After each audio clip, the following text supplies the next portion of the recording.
Hello, hello. Welcome to the podcast. So, today we are going to dive into a really fun topic. We're going to be talking about exact scripts that you can use when you have to have a challenging conversation with a client. And this is something that I know is so helpful for therapists, in particular therapists in private practice, because you don't have a boss to go to. You don't have somebody who you can always brainstorm this stuff with. Hopefully you have good colleagues. Hopefully you're part of good communities that you can, sort of ask these questions. But it is really hard to have these conversations with clients about, raising rates, going private pay, ending treatment, not being a good fit, all of that. And so if you are somebody who has no idea what to say, you overthink it, you get nervous having these tough conversations, this episode is going to be super helpful for you, especially with those emotionally loaded conversations. And I just want to normalize how normal this is, that even as a therapist, we are obviously good, skilled communicators. We're used to having hard conversations, but I think it's a little bit different to have a hard conversation with a client about the stuff that's going on in their life. And oftentimes I see for therapists, I know this is true for myself, it can feel a lot harder to have those same difficult conversations when we have to bring ourselves into it, right? When we have to bring our own needs, our own thoughts, our own preferences into the therapy room. It is quite uncomfortable to sort of center ourselves that way. And I think it makes sense because you want to do right by your clients, right? But at the same time, you also really want to honor your need, and you have every right to do that, right? So let's go ahead and talk about it. First thing is, scripting is something that I am a huge fan of. It's something that I personally do all the time when I'm going to have difficult conversations. They're not about being robotic or cookie cutter, but it's just about kind of keeping the conversation on track, right? They can still sound like you. You can adjust these to be more individualized, more personal, but definitely I hope that they are a good starting point for you. Feel free at any point during the episode to pause or write them down if you want to, revisit this when these sorts of situations come up. But I think that this is going to be really helpful. And depending on your comfortability, right? You might want to take these word from word, or the way that I tend to actually script when I'm having difficult conversations is I'll just have some bullet points. And that is really helpful for me to make sure that, I'm reflective of what it is that I want to communicate. I'm clear on what difficult conversation I want to have. I've had a chance to get my thoughts together so I can communicate it clearly. And I'll do this with, lots of stuff. I could do it with, a friend, my husband, a parent who's disappointed me. I can do this with hard conversations I have to have with my team. I did this when I needed to quit my full-time job and tell them that I was going full-time in my therapy practice, right? Any conversations that feel sort of big, weighted, whether it's personal or professional, certainly feel free to steal this strategy. Okay, so let's jump in. The first scenario that we are going to talk about is raising your rates, right? Obviously, this is a hard conversation because some of your clients may, have negative feelings about it. Some of them may not be able to work with you anymore, depending on how big of a rate jump that you're doing. And it can just feel, again, uncomfortable to really bring yourself into the therapy room in that way, bring your own finances, bring your own personal needs, all of that. So you have full permission to do that, right? You are allowed to raise your rates. That is something you are 100% allowed to do as a therapist. I know if you're listening to this podcast, you know my take on that. But let me tell you exactly what I would say in this situation. So typically I like to wait until the end of the session. Just that way the client has, time to process what they're bringing to therapy. We've kind of used their full 45 minutes on them. And then I typically have a 15-minute break between clients. So I do have some time to have more difficult conversations like this when needed. And so I would kind of wait until those 45 minutes were up. And I would say something like, before we wrap up for today, I want to let you know about a change in my practice. I'm going to be increasing my rates to blank amount on blank date, right? And then depending on how big of a rate increase you're doing, I would say one of the following two portions next. So if you are doing just a typical rate increase, let's say it's $10, $15, $20 every year or biannually, I would say that, right? So I would say, as a reminder, I raise my rates annually, or I raise my rates every 2 years by blank amount at the start of the year or whenever it is that you raise your rates. I'll send you an updated consent form with this info as well after our session so you have it, right? So we're just kind of giving that update. We're not making it a huge conversation, especially again, if it's a very nominal increase.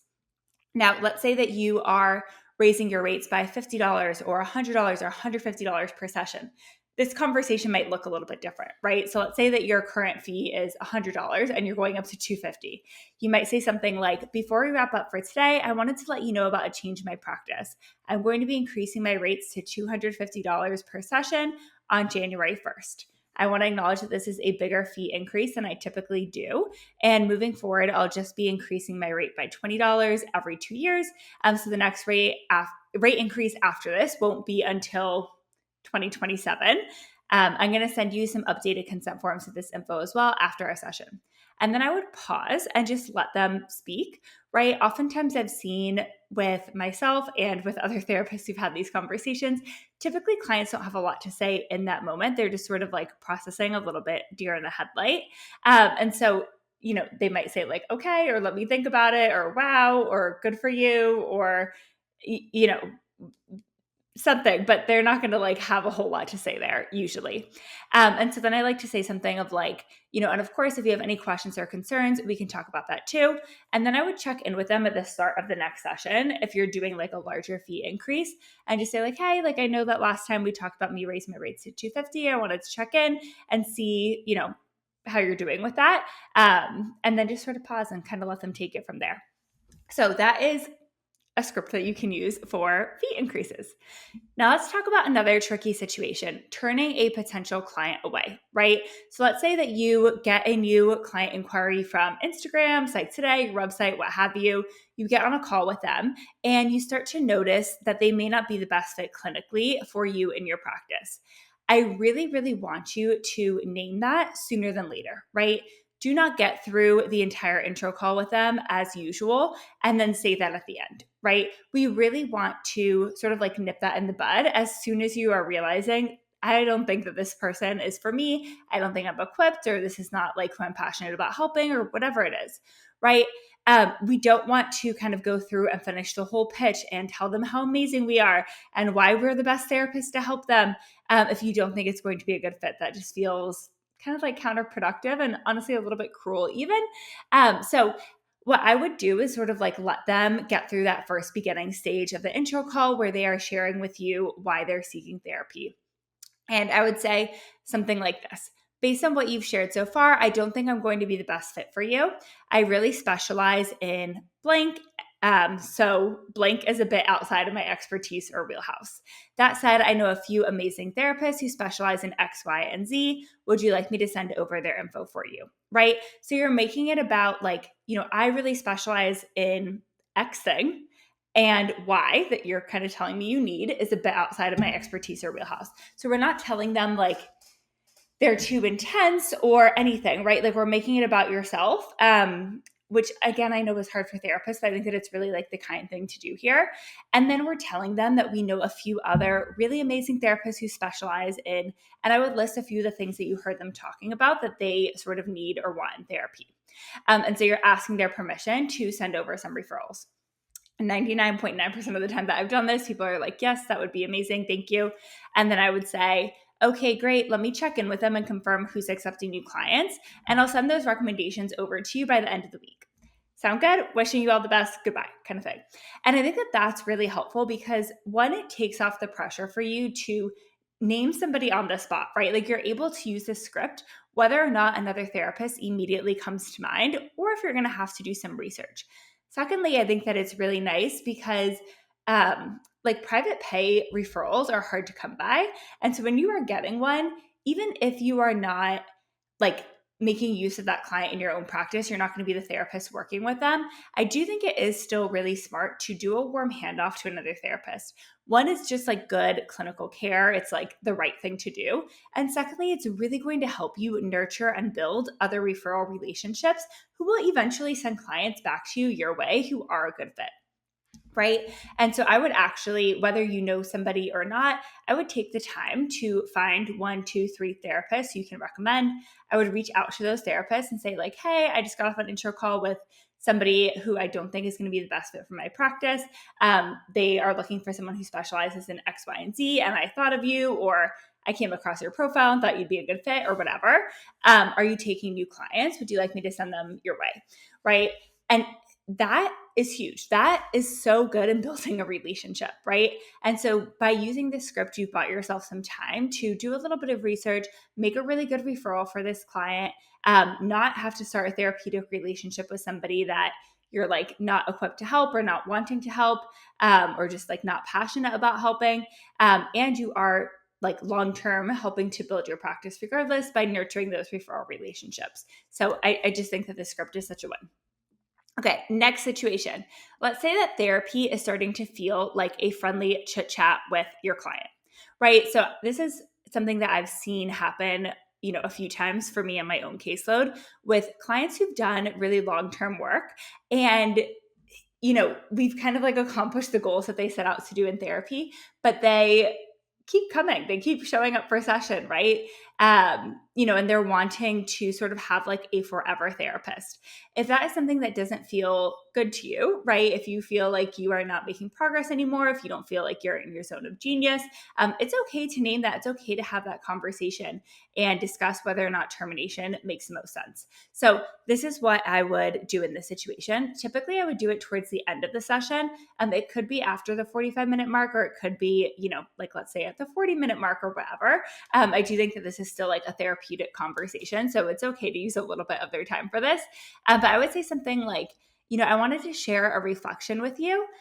Since we started working together, you have met so many of the goals that we initially set together, like blank, blank, and blank, right? So I would list a few things that they've accomplished in therapy. And then I would say, I've noticed the past few sessions have felt a bit more like a catch up or a fun chit chat with a friend than the therapy work that we used to do together.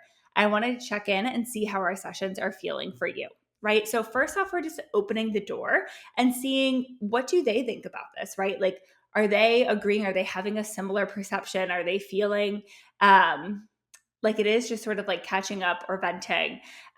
Maybe they have other goals. Maybe they have been like afraid to talk about something.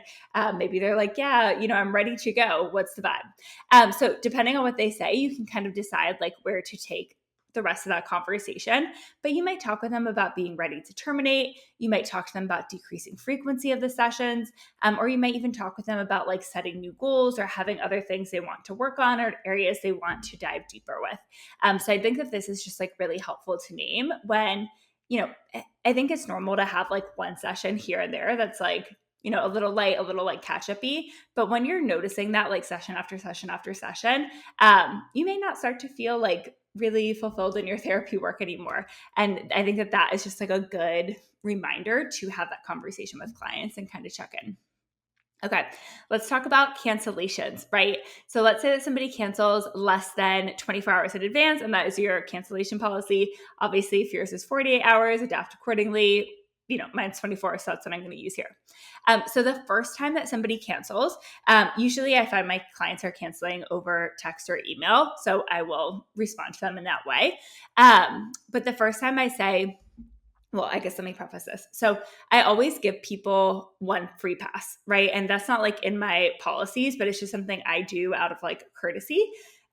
I know that when you're starting therapy, there's a lot of paperwork you're signing. I do try and talk about the cancellation policy like in that first session, but I think it's just like a nice kind thing to give people one free pass.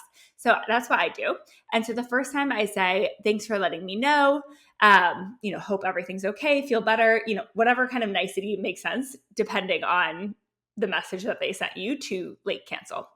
And then I'll say, since this is your first time late canceling, I'm happy to waive my cancellation fee this once. But for next time, as a reminder, I typically require 24 hours notice for all cancellations, or else I do still have to charge the fee for our session. And I just leave it at that, right? Now, let's say they late cancel a second time, whether it's 2 weeks later, 2 months later, 2 years later, right? I just say, thanks for letting me know. Hope everything's okay. Feel better. Again, insert whatever nicety there. See you next week. And I charge the cancellation fee, right? Like they have signed the paperwork. We talked about it in the intake session. The first time they late canceled, I was very clear with what the boundary was and that I was letting them have a pass. It was just once moving forward. And then I'm expecting that they are an adult and they're aware that their card is going to be charged. I've never, ever, ever had anybody be like, wait, why did you charge me that fee afterwards? So I think that that's like very telling that people are kind of aware of the policy at this point, but that's kind of how I handle it. If there are specific things that come up where I decide like I want to waive that cancellation fee again, I will verbalize that to them. So that way it's very clear why that's happening, right? So like, let's say that somebody late cancels and they're like, for me, I personally charge if people are sick or their kids are sick or their family's sick. But if it's like a situation with a lot of gravity, I might give a pass, right? So like, let's say that they say, sorry, I have to cancel. My son was really sick overnight and I'm taking him to the hospital this morning. I might say like, oh my gosh, I hope everything is okay. This sounds like an emergency. I'm going to go ahead and waive the cancellation for today. Like, I'll see you next week. Right. So I will let them know, like I'm waiving that cancellation fee. But otherwise, I think the assumption is that they late cancel, they're going to get charged. Now, let's do another situation here. Let's say that somebody no-shows your therapy session, right? So you're scheduled, they have not late canceled, but you log on for your session and they haven't showed up. So at about the 7-minute mark, I send a text message and I say, hi, are you still joining our session now? Sometimes they answer, sometimes they do not.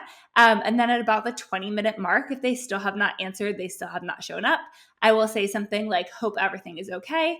Since we're 20 minutes into our session time, I'm going to go ahead and charge the cancellation fee and hop off. I'll see you next week. Let me know if you need to cancel or reschedule that session. So I'm making it clear, like I'm going to log off now because we are almost halfway done with the session time and you're still not here. I haven't heard from you. And I'm letting them know I'm charging that cancellation fee.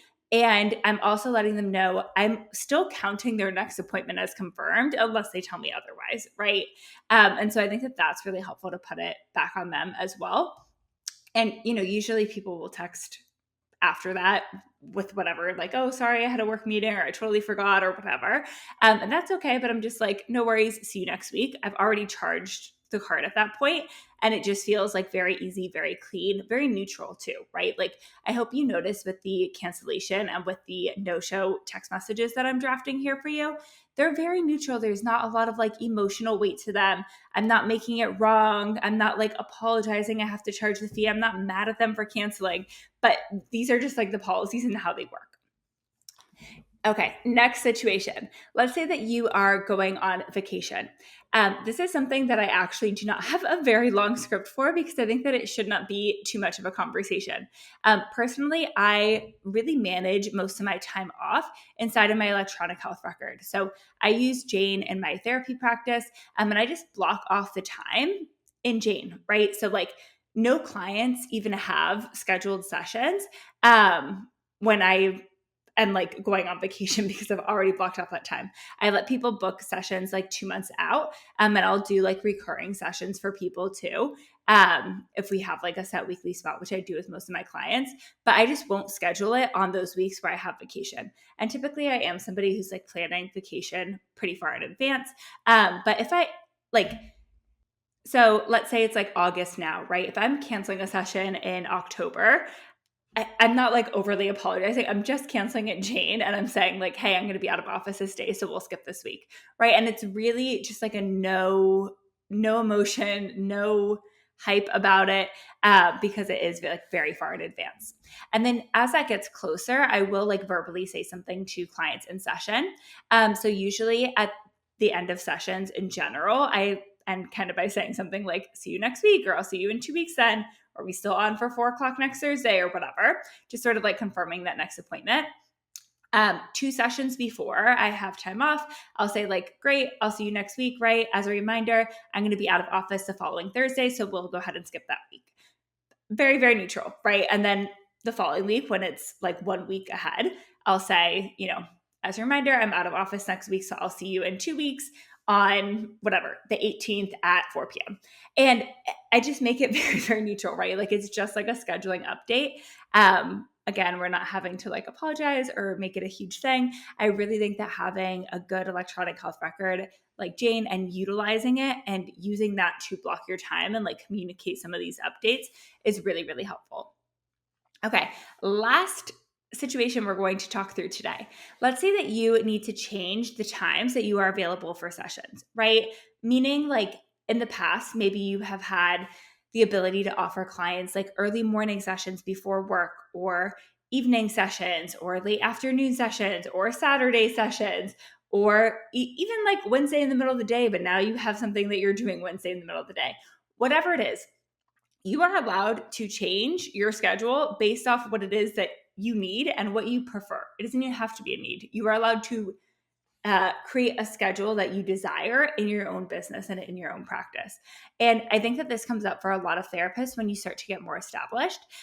So, for myself, I'll give an example. When I was building my practice, I was seeing clients early in the morning, from 12 to 1 p.m. and then from 5 to 8 p.m.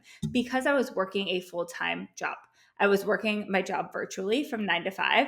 So I would see some clients occasionally at 7, which was wild. But I had like a 7 a.m. client some days. I had 8 a.m. clients frequently. I would do like a lunch break situation, and I would do 5 to 8 p.m. On the days that I was working. And, that was a lot. It was a very big grind, but I was trying to fill my caseload up in order to have the income I needed to be able to quit my full-time job. And so once I quit my full-time job, I was like, I don't want to be working these wild hours anymore. I kind of want to move to daytime spots. And so there was sort of like this transition period. I see a lot of therapists have that when they are kind of like going from full-time in their private practice. They want to sort of reshift things. Or even like if you've already been full-time for a while, you might have in the past offered sort of like more flexible scheduling, whether that's nights or weekends or whatever, in order to fill your caseload and sort of like create more demand for your services, right? Maybe you've been more flexible in the past because you don't have a ton of clients and you are really wanting to make it work. And so you're like willing to kind of operate outside of your ideal. Totally normal if you are doing either of these things in the building stage. But at some point, you will probably want to change your schedule and have it reflect the times that work best for you, the times that work best for your family, the times that feel like work-life balance. And whenever that time comes for you, you are welcome and free to do that. I also want you to remember that you are asking clients to change 1 hour of their week, and most people, especially with virtual jobs, can find a way to be flexible for that. Versus you are accommodating 15, 20, 30 client schedules. Like, it is a big deal for you to be operating outside of your desired times, right? So I just want to say, like, oftentimes it actually is not that difficult for clients to move things around and make them work in your ideal schedule. So I would kind of do this at the end of session after that 45-minute mark. I think you guys are getting the theme that that's when I prefer to have these conversations. And I would say something like, before we wrap up for today, I wanted to let you know about change in my scheduling.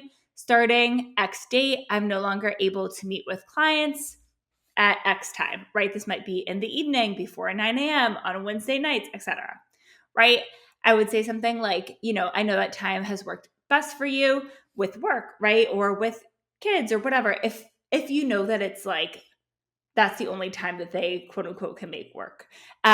If it's just like a random time, I wouldn't even say that part. But I'm hoping you have some flexibility and we can find a new time that works for both of us. I have some other weekly times open that we can move our sessions to. Do you want to go through those times now, or would you prefer I email you? Right. And so you're kind of putting that ball in their court. Like, do they want to pull up calendars right now and try and find a new time? Or are they like, let me process and do this on my own time. This feels complicated. Whether or not they say like, yeah, we can do it now, or, email's better or whatever, I would usually ask just like a general question on their scheduling preferences, especially if you have flexibility. So like, is there a particular day of the week that'll work best for you? Or do you think mornings or afternoons would be better for you? Or maybe you say like, I have some openings on Tuesdays and Fridays. Does one of those feel better for you? And then you can go ahead and send like the specific time options after that, or talk through it on a call. But you have full permission to do this. And I think that it is really like, for me, it was one of the most beautiful things I did in my practice, and it really helps me to feel a lot more aligned and just like way less burnt out. So to wrap up, these are hard conversations, right? But they are important ones, and they are conversations that you have every single right to have. And I hope that this podcast episode today helped you to feel more prepared for this, right? You're not a bad therapist. You're not a bad business owner for feeling uncomfortable talking about this, right? Most of us need help with this stuff. We need somebody to bounce this off of. And so I hope that these scripts are really helpful for you. If this episode was helpful, this is just a little taste of what things are like inside of the Private Practice Academy bundle. I give lots of templates and scripts for things like this. And inside of our VIP community, there's live coaching support every single day for you, right? So you can always send a message and ask like, hey, here's the situation. Like, what would you say? I'm happy to give you feedback. Other therapists there will give you feedback, and we can talk through specifics for you. And, a particular client or, your entire caseload or whatever that looks like as you are getting ready to make some of these changes. If you want help creating other scripts like this for the specific topic, I really enjoyed putting these together. So feel free to send me a DM at Business of Therapy, and maybe I'll do another follow-up episode like this one with some additional scripts for other tricky situations that you guys are coming across. So if there's anything that you're like, I would love a script for this, please DM me and let me know. I'm happy to chat about it. All right. Thank you, my friends. I hope that you enjoyed this episode, and I will talk to you soon.